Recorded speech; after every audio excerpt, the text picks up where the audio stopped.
Well, Minister Xu, thank you so much for having me at the embassy today. It's so beautiful out here. So thank you for inviting me in to have a good discussion with you.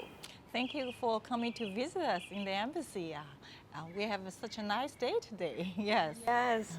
Well, as you know, National China Garden Foundation, we of course, I think want to build stronger ties between the US and China and feel that, of course, our governments have a role to play, but we also believe that citizens, everyday citizens, also have a role to play. And the National China Garden Foundation and the garden we're trying to build is really emblematic of that. And so, this is our opportunity to celebrate, the contributions of the Asian American and Asian community to the United States, the culture, the engagement, and all of the things that the Asian community has done to help build up the United States of America. And so, our talk today really will just be, to talk a little bit about that and reflect on that from your perspective, but also learn from you on how we can build better and stronger ties through the garden, but also other places.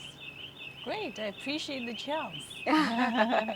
Well, thank you. So I will just, just start with, just some of, I think it's so impressive, your status in the diplomatic corps and the role that you're playing, for the Chinese government to just make sure we have strong diplomatic ties. So I'm really, really interested in what interested you as a young person to want to get into diplomacy and be a diplomat? Well, um, actually, I'm just one of the many, many Chinese diplomats who are working on this relationship. You are so right in pointing out that this is really a very, very maybe the most important bilateral relationship in the world. Yes, for me, actually, I grew up and went to college in Hangzhou, Zhejiang province. Oh, Yeah, it's located in the coastal yes. area. And Hangzhou is known as the so-called heaven on earth from ancient time in China, actually. So you can imagine that it has lots of very beautiful spots. I think the most beautiful and attractive place in Hangzhou is the West Lake. Lots of tourists, home and abroad, will come to visit the West Lake almost every day. It's crowded every day. And so when I was in university, learning English started to become very popular. So, there were more and more English corners across the city. And the most important and the biggest one is located just next to the West Lake.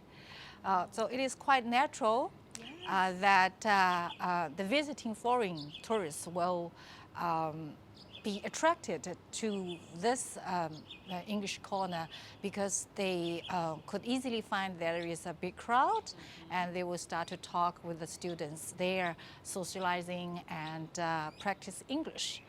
And so it was then that I started to think that maybe one day I could be visiting some foreign countries and talking with the students in their Chinese corners. Oh, excellent. Yeah.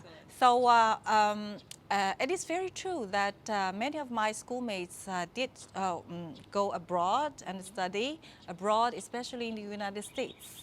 I don't know whether they find the Chinese corners in the US cities, but what I know is they worked so hard, and many of them stayed in the United States and found success as engineers, doctors, and business leaders, and in many other a variety of fields. But for me, I didn't choose to go abroad because I was thinking that maybe something done by the government could be must be more powerful than individual efforts to promote relations between countries.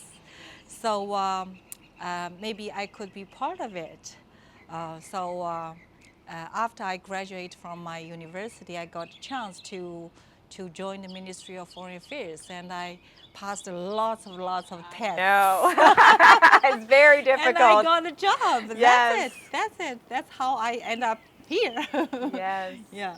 No, you know, many years ago, worked at the State Department, so I'm familiar, you know, with the rigor of, you know, being a diplomat, Yeah. which is why I admire the work that you're doing so much because, you know, it's not just, I think, the commitment by you, but it's also by your family, you know, and that support. And of course, you know, you have wonderful colleagues as well. But I know that it is, you know, it's a sacrifice. And I think, you know, true demonstration of the love of country. But also the love of building bridges to other countries and culture. So I think for that, you know, I admire your work and your passion to really give back to the world in this way. So thank you, and thank your family for me as well because it is significant. It's very nice of you to mention my family. It is very true that they have been making lots of sacrifice. I'm very appreciative of what they have done for me. And yes, you also talked about doing something for the country. I think it is very important for everyone, especially diplomats. While we try to defend the national interests of our own countries, we also try our best to, you said, I like the word you use, bridge builders. We try to be bridge builders for relations between countries.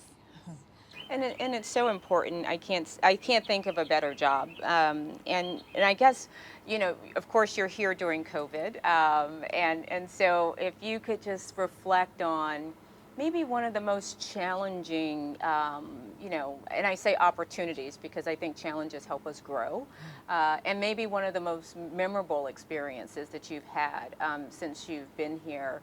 And maybe that you would share maybe to a younger person to say, here's a challenge, but this is how you can overcome it. And then, you know, that kind of silver lining of maybe an accomplishment that you would like to share. Well, there are lots of stories I can tell since I joined the Ministry of Foreign Affairs. But what I want to focus maybe is on the recent years. You know, when I was assigned this position as a minister of the Chinese embassy in Washington, D.C., many of my colleagues sent their congratulations.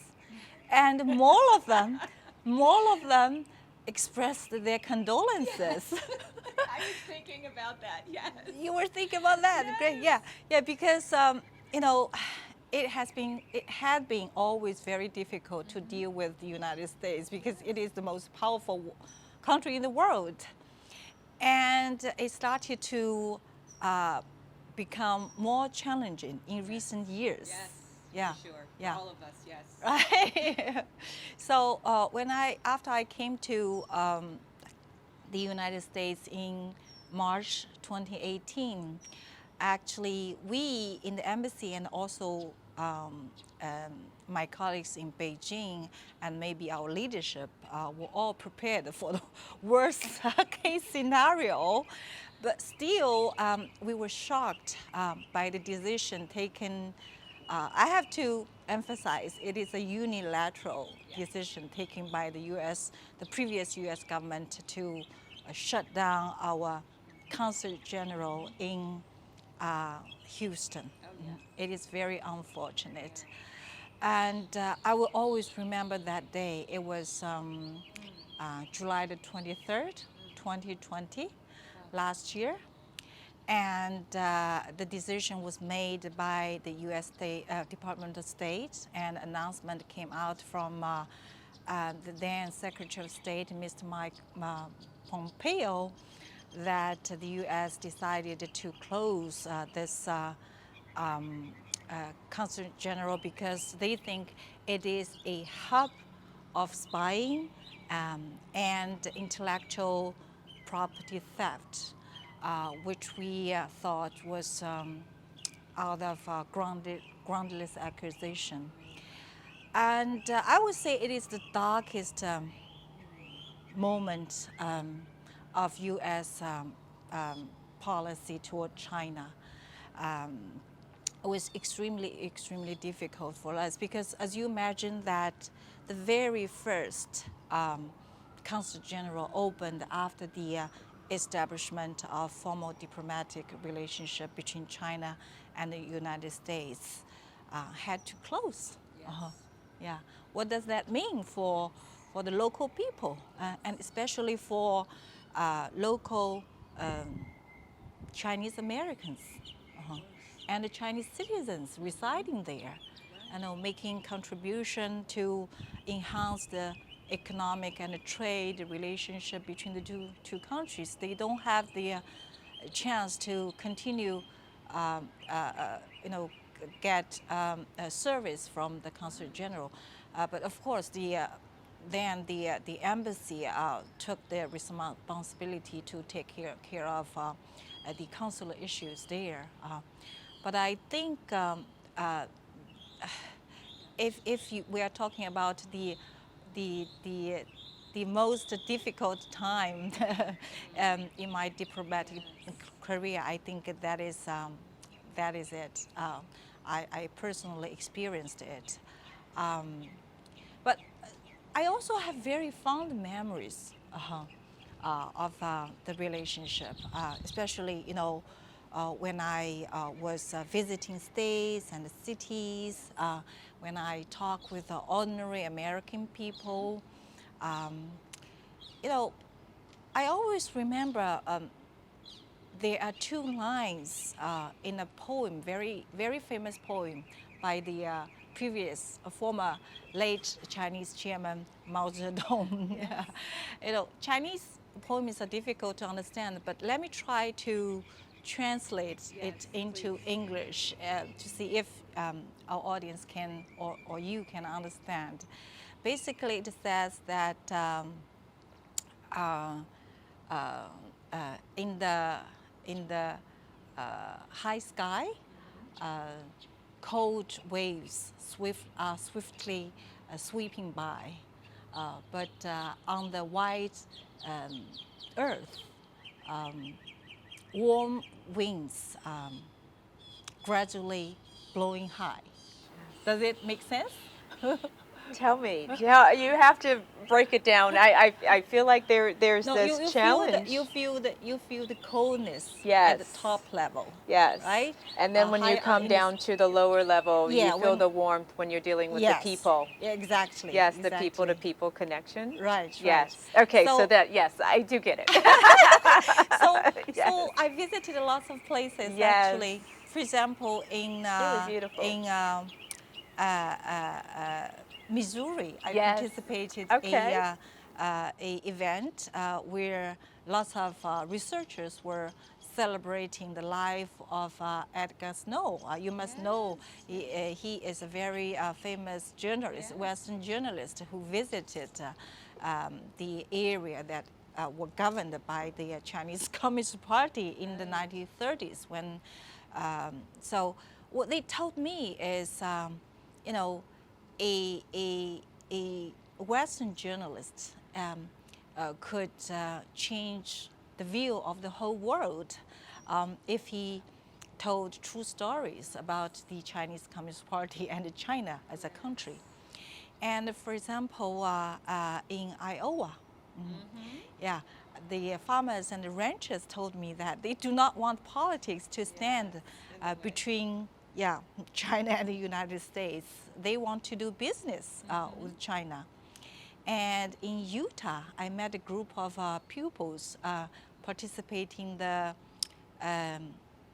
Chinese English immersion language program. And they told me that the reason why we want to study Mandarin, because we will be able to make friends with 1.4 billion people.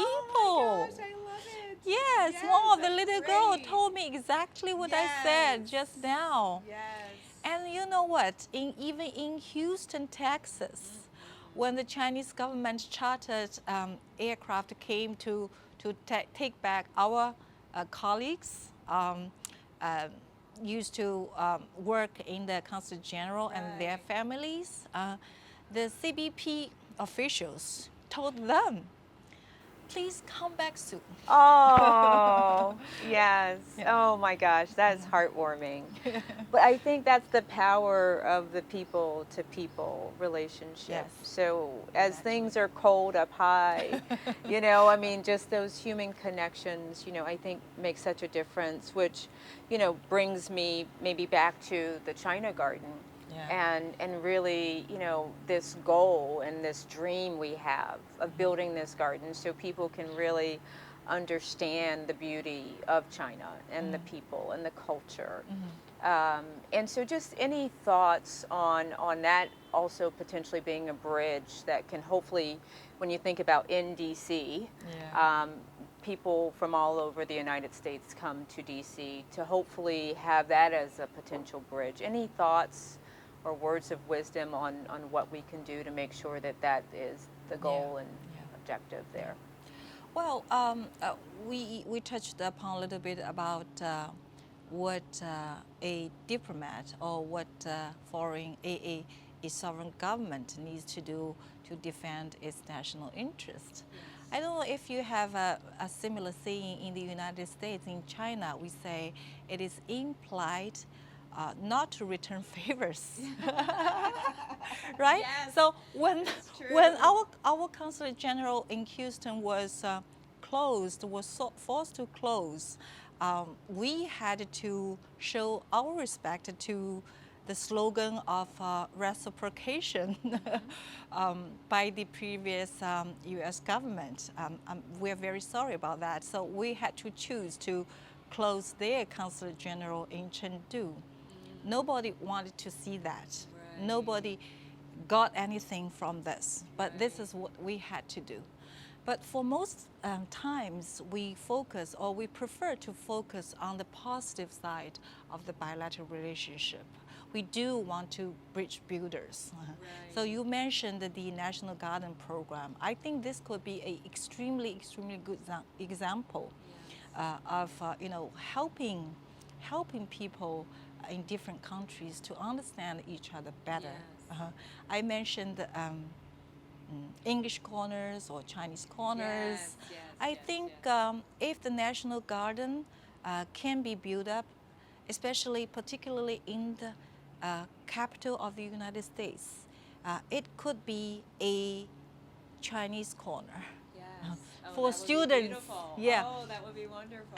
For students to practice Mandarin. Yes. Yeah. For tourists to enjoy, to appreciate the very unique Chinese tradition and beauty.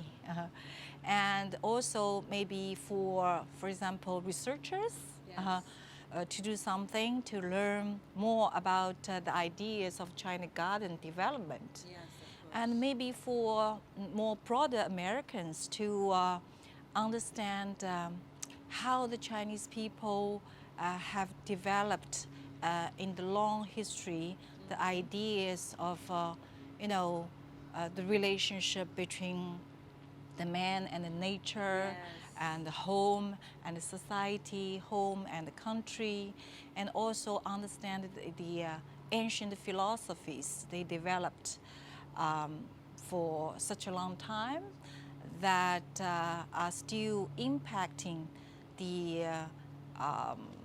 Chinese government's philosophy of governance at home, and also foreign policy abroad, because we, from history, we emphasize harmony and unity so much.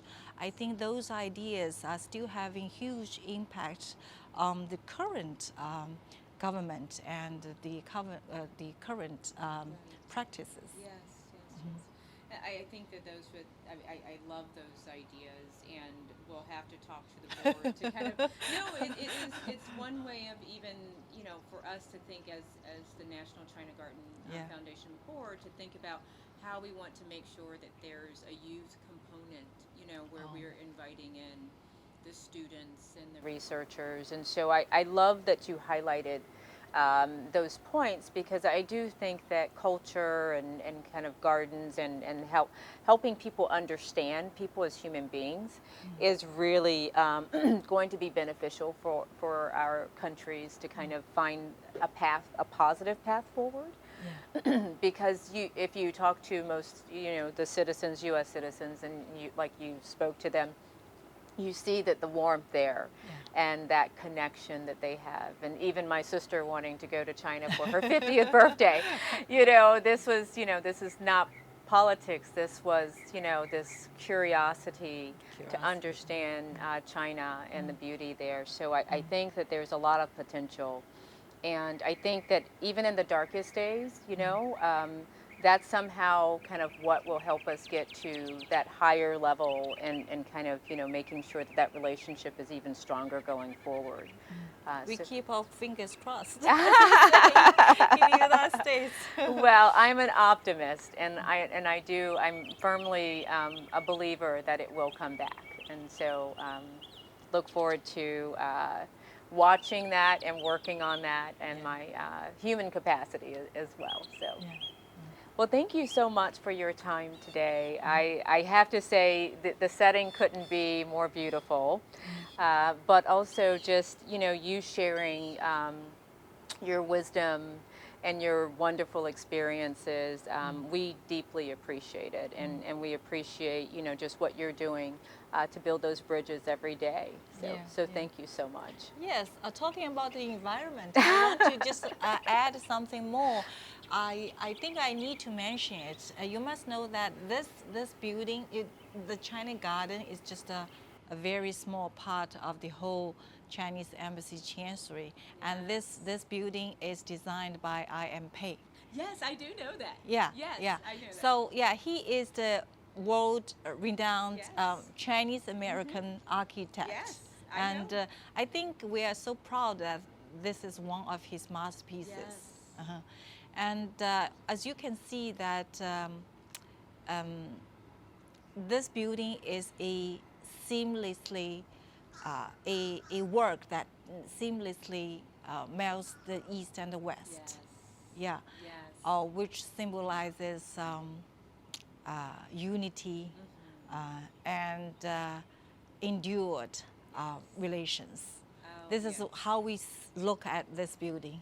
I can imagine it must be extremely, extremely difficult for Mr. Pei when he tried to blend the very Chinese, traditional Chinese ideas of architecture into Western modern concepts.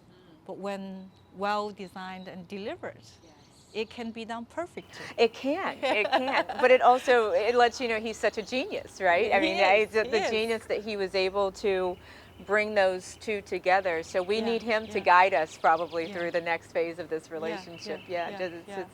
It's amazing. And every time I'm here, I see something new, and I'm always amazed. But it's really just an amazing place, and so rich with culture. It is. Yeah, I love it. I love it. So thank you for having us. Thank you, Tiffany. Yes. It's a lovely talk. Minister Xu, you're amazing. So thank you so much. Thank you.